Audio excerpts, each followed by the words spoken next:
ሁሉም ያልፋል ሁሉም ያልፋል ሰውዬ ሁሉም ያልፋል በስመ አብ ወወልድ ወመንፈስ ቅዱስ አሐዱ አምላክ አሜን። ሰላም እግዚአብሔር ከሁላችንም ጋር ይሁን። የተወደዳችሁና የተከበራችሁ የኃያሉ የልዑል እግዚአብሔር ቤተሰቦች የእናቱ የእናታችን የእመቤታችን የቅድስት ድንግል ማርያም ወዳጆች የጻድቃን ሰማዕታት ወዳጆችና አክባሪዎች ትጋት የአባታችን የአባ ዮሐንስ የመንፈስ ቅዱስ ፍሬዎች የወንቅ እሸቱ ቅዱስ ገብርኤል ወዳጆችና አክባሪዎች ፍጹም በሆነው እስከ ሞት ድረስ በወደደን ባፈቀረን በኃያሉ በልዑል እግዚአብሔር ሰላምታ ሰላም ለእናንተ ይሁን። እንደምን ሰነበታችሁ?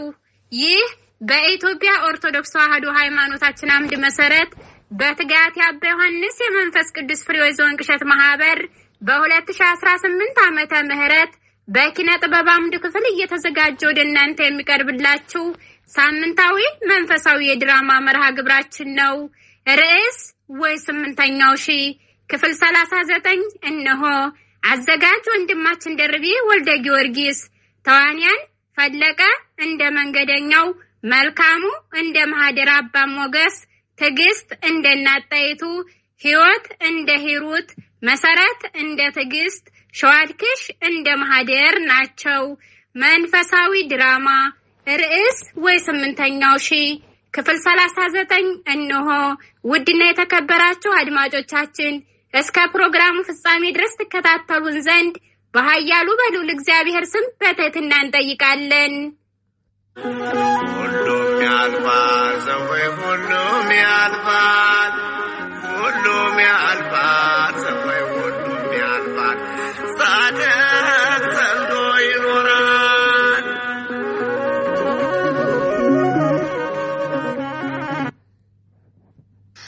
አቤቱ አምላኬ ሆይ በሰላም አውለን፣ ከክፉ ሁሉ አንተ ጠብቀን።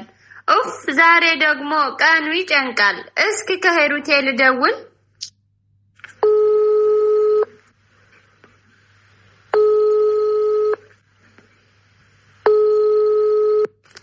እሰይ ይጠራል። ከናታም አይደለም ከትረፌ በዳኔ የጌታ ታምር ነው። ኧረ ይገርማል እኔ ሞት እንቅልፍ ሆነልኝ ጭንቀቴ ቀለለ የረዳኝ ጌታ ነው የተከተለ። ስልኬ ተደወለ። ማን ነው? ትዕግስት ናት። የዚች ልጅ ህይወት ግን በጣም እያሰጋኝ ነው።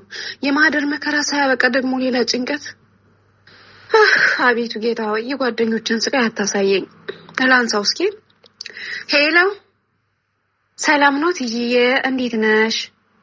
ደህና ነሽ? ስራ፣ ጤና ሁሉ ሰላም ነው? እየበረታሽ ነው?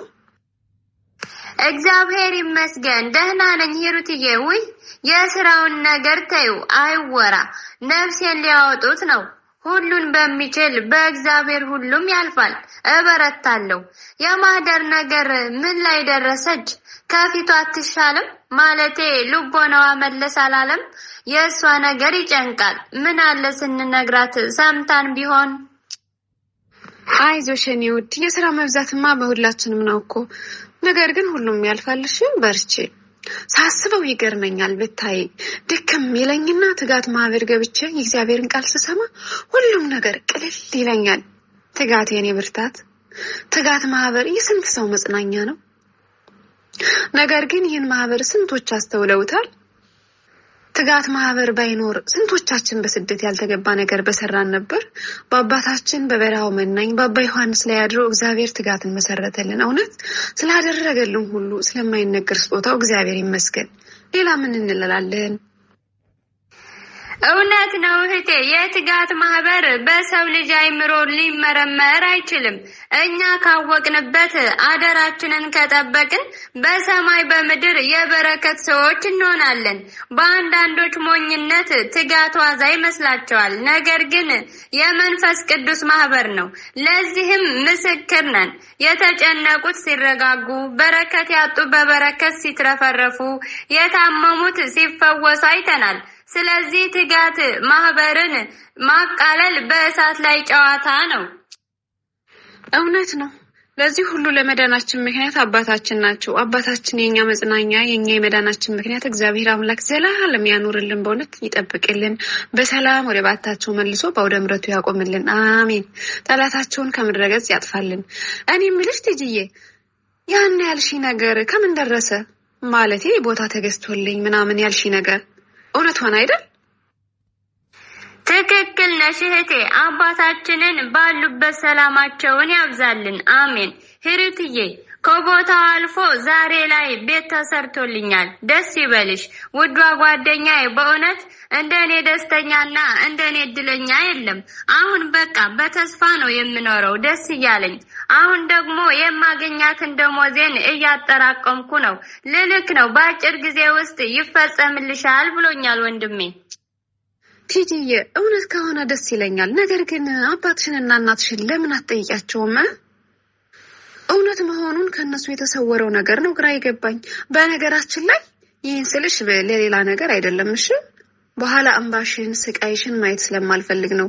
በማህደር ላይ እንዴት እንደተጨነቅን አይተሻል አይደለ? ስለዚህ የሷ ቁስል ሳይደርቅ ደግሞ አንቺ እንዳትጨመሪ ነው። በይ በርቺልኝ እሺ። አሁን ስራ ልገባ ነው። ደህና ሁኚልኝ። ያልኩሽን አድርጊ እሺ። በርቺ። ሰላም ሁኚልኝ እኔ ውድ። ቻው። ወይ ቅሌት! ዘንድሮ ይች ልጅም እንደማህደር ተበላች በቃ። ጌታ ሆይ ድረስልኝ፣ አደራህን ክፉ እንዳታሰማኝ። ወይኔ እኛ ሴቶች እኮ መከራ የምናመጣው በራሳችን ነው እንዴ! እናት አባቷን ሳትጠይቅ አሁን ይሄን ምን ይሉታል? ቆይ ጉድ! ልክ ነሽ ሂሩቴ። ስለ ምክርሽ አመሰግናለሁ። ነገር ግን እኔ ወንድሜን አምነዋለሁ። የኔን ውድቀት አይመኝም። አሁን ግን እጠይቃቸዋለሁ። የነገርሽኝን አልተወውም። ለእነርሱም ተሰርቶ ሲያበቃ ሰርፕራይዝ ላድርጋቸው ብዬ ነው እንጂ እጠይቃቸዋለሁ። እሺ ሂሩትዬ፣ እኔም ስራ ልገባ ነው። ቻው።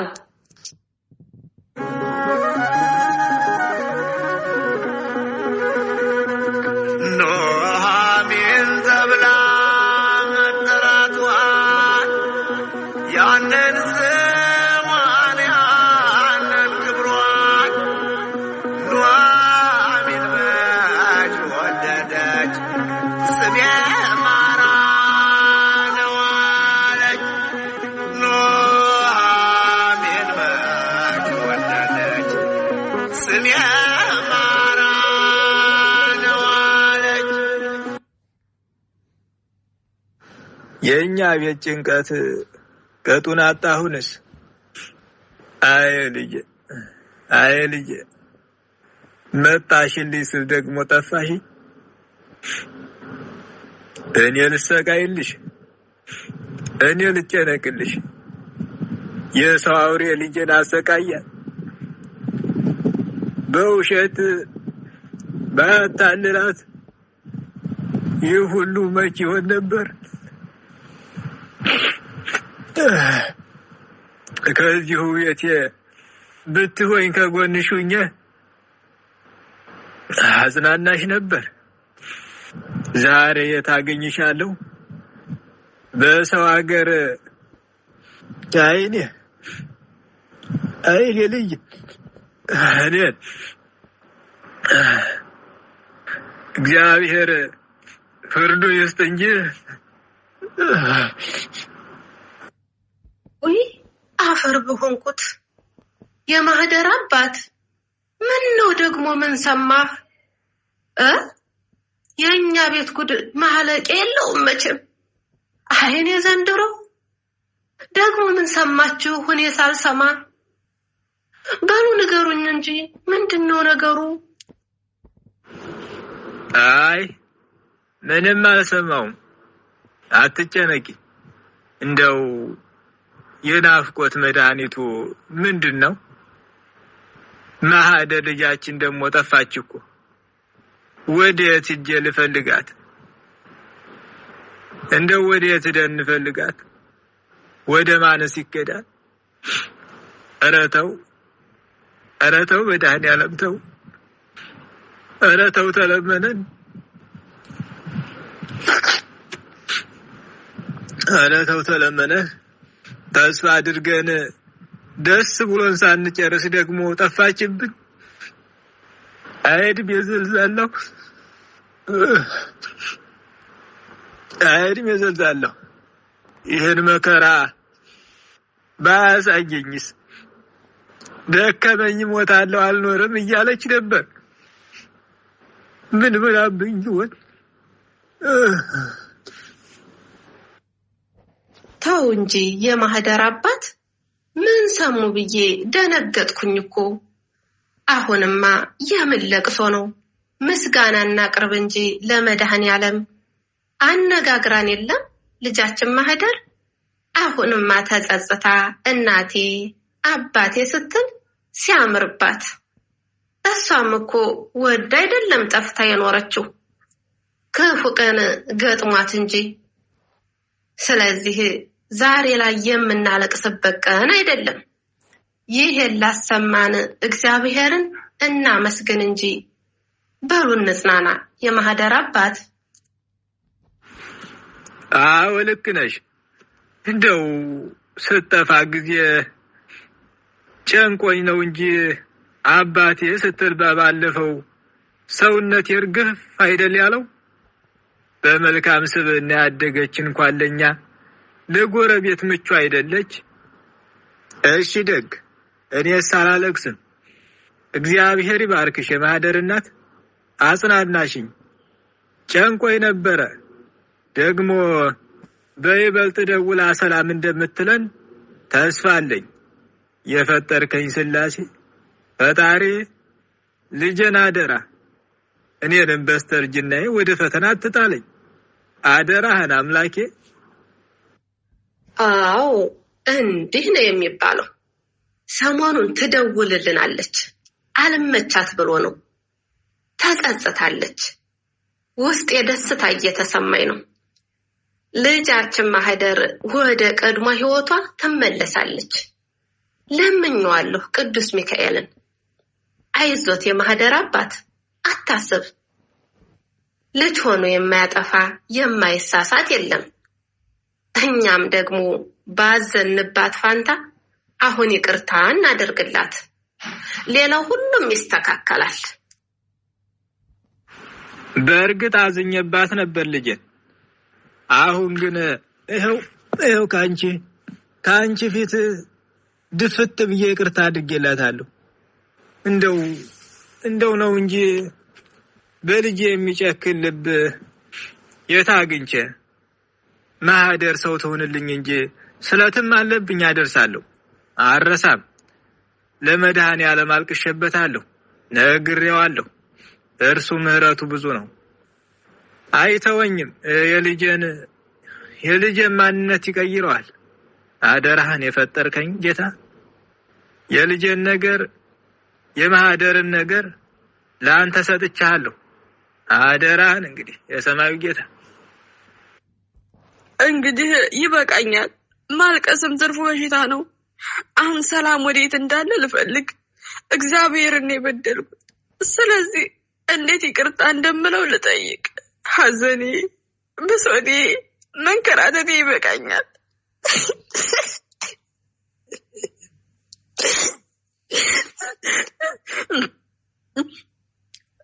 በስብራት ውስጥ ብሆንም መጠንከር አለብኝ። በክፉ ቀን አብረን የነበርነውን ወንድሜ ልደውልለት እስኪ። ቁጥር ፈልጋ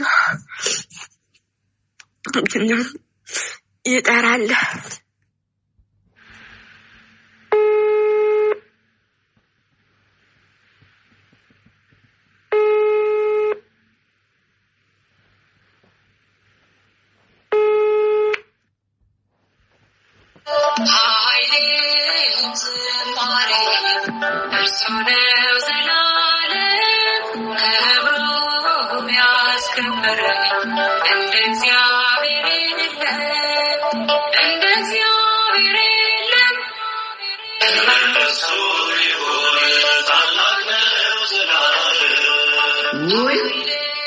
ዛሬ ያለወትሮ ስልኬ ጮኸ ልበል ወይስ ጆሮዬ ነው?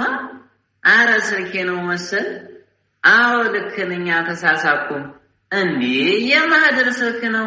የቅዱሳን አምላክ አንተ መልካም አሰማኝ። በእውነት ክፉ ወሬ እንዳትሰማኝ ላንሳው እስኪ። ሃሎ ማህደር፣ እንዴት ነሽ እህቴ? ሰላም ነው? እንዴት ነው ወንድሜ? ሰላም ነው? እየበረታህ ነው? እኔ ደህና ነኝ እስካሁን። ያሳዘንኩት ያልተወኝ ፈጣሪ የተመሰገነ ይሁን። ስራ ጤና እንዴት ይዞሃል? እየበረታህ ነው ወንድሜ? ይቅርታ ልልህ ነው የደወልኩት። የማይባል ቃላት ተናግሬያለሁና ይቅር በለኝ ወንድሜ።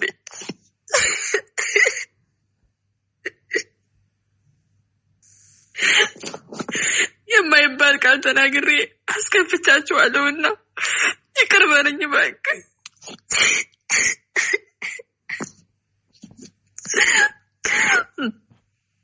ስለ ክፋቴ ይቅርታ አድርግልኝ ወንድሜ። እና ደግሞ ምን ማድረግ እንዳለብኝ ንገረኝ። ምክር ያስፈልገኛል። የዚያን ጊዜ ናኩት ምክርህ ዛሬ ያስፈልጎኛል። ከዚህ የመከራ ስሜት እንዴት ልውጣ? እርዱኝ ወገኖች፣ ደክሞኛል ቤት ዘግቶ ማልቀሱ።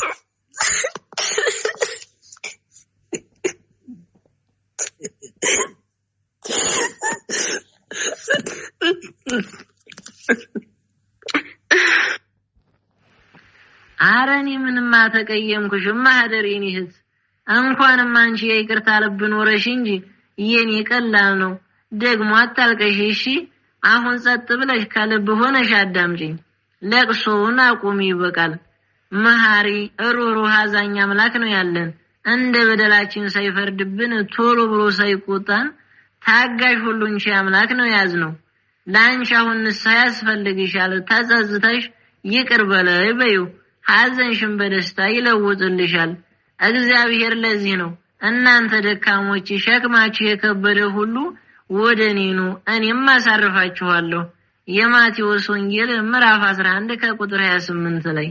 አየሽ እህቴ፣ እግዚአብሔር ቸር መሐሪ ይቅር ባይ አምላክ ነው። ወደ ልብሽ ተመለሽ፣ ንስሐ ግቢ እህቴ ማህደር። ወንድሜ እግዚአብሔር ያክብርልኝ። ከበፊቱስ የእናንተ ምክር ሰምቼ ቢሆን መች በጨለማ ህይወት ወድቅ ነበር። እግዚአብሔር ይቅር ካለኝ እሺ ያልከኝን ሁሉ አደርጋለሁ። ከዚህ መራራ ህይወት መውጣት እፈልጋለሁ ወንድሜ። እውነት የህሊና እረፍት አጥቻለሁ።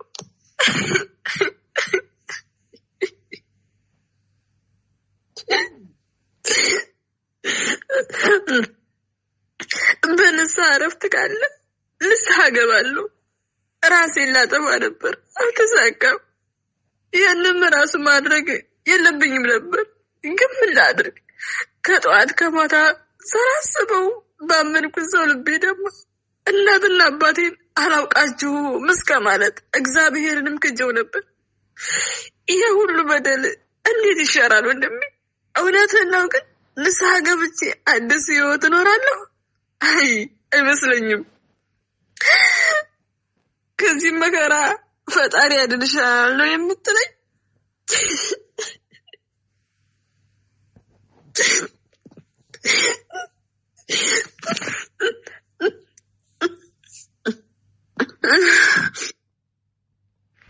እህቴ ማህደር፣ እግዚአብሔር እኛን ለማዳን ቅርብ ነው። እንዲህ ይላል የጌታ ቃል፣ እግዚአብሔር ቸር እንደሆነ ቅመሱ እዩም፣ በእርሱ የሚታመን ሰው ምስጉን ነው ይላል መዝሙረ ዳዊት ምዕራፍ 33 ከቁጥር 8 ላይ። አሁንስ ገብቶሻል እህቴ አይደል? እግዚአብሔር ያክብር ወንድሜ፣ እየተጽናናሁ ነው። እሺ በቃ ንስሐ ገባለሁ፣ ወደ አምላኬ እመለሳለሁ። ሰላም መኖር እፈልጋለሁ። እንዲምረኝ ይቅር እንዲለኝ፣ ቤተሰቦችን በበደልኳቸው ነገር ይቅር እንዲሉኝ በጸሎታቸው አስቡኝ ወንድሜ። እና ስራ ልገባ ነው። ሰላም ሁን እሺ። እኔ ደካማ ነኝ። እግዚአብሔር አምላክ ሁላችንን የሚያስበን አይዞሽ እህቴ፣ ሁላችንም በደለኞች ነን። አቤቱ ኃጢአትንስ ብትጠባበቅስ አቤቱ ማን ይቆማል? መዝሙረ ዳዊት ምዕራፍ 129 ከቁጥር 3። ማንም ንጹህ የለም። ነገር ግን በበደላችን ተጸጽተን ንስሐ ከገባን በደላችንን ይሽረዋል። እግዚአብሔር ይወደናል። ኑና እንወቃቀስ ይላል እግዚአብሔር። ኃጢአታችሁ እንዳለላ ብትሆን እንዳመዳይ ትነጻለች፣ እንደ ደምን ብትቀላ እንደ ባዘቶ ትጠራለች። ትንቢተ ኢሳይያስ ምዕራፍ 1 ከቁጥር 18። የኛ ልብ ከተመለሰ እግዚአብሔር ይቅር ባይ ነው። እግዚአብሔር በሚገኝበት ጊዜ ፈልጉት፣ ቀርቦም ሳለ ጥሩት። ትንቢተ ኢሳይያስ ምዕራፍ 55 ከቁጥር 6። ስለዚህ ማህደር እህቴ ጊዜሽን ተጠቅመሽ ወደ እግዚአብሔር ቅረቢ። ለማንኛውም ሰላም ያገናኘን እህቴ። ቻው።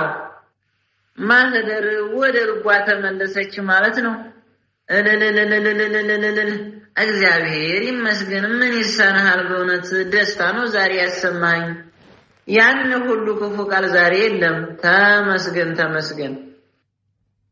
ሁሉም ያልፋል ሰዎች፣ ሁሉም ያልፋል፣ ሁሉም ያልፋል ሰዎች፣ ሁሉም ያልፋል። ጻድቅ ጸንቶ ይኖራል።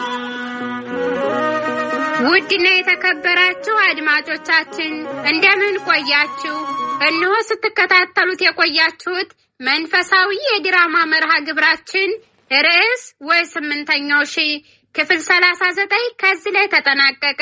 ውድ ጊዜና ሰዓታችሁን መስዋዕት አድርጋችሁ ስትከታተሉን ስለቆያችሁ በልዑል እግዚአብሔር ስም ከልብ እናመሰግናለን።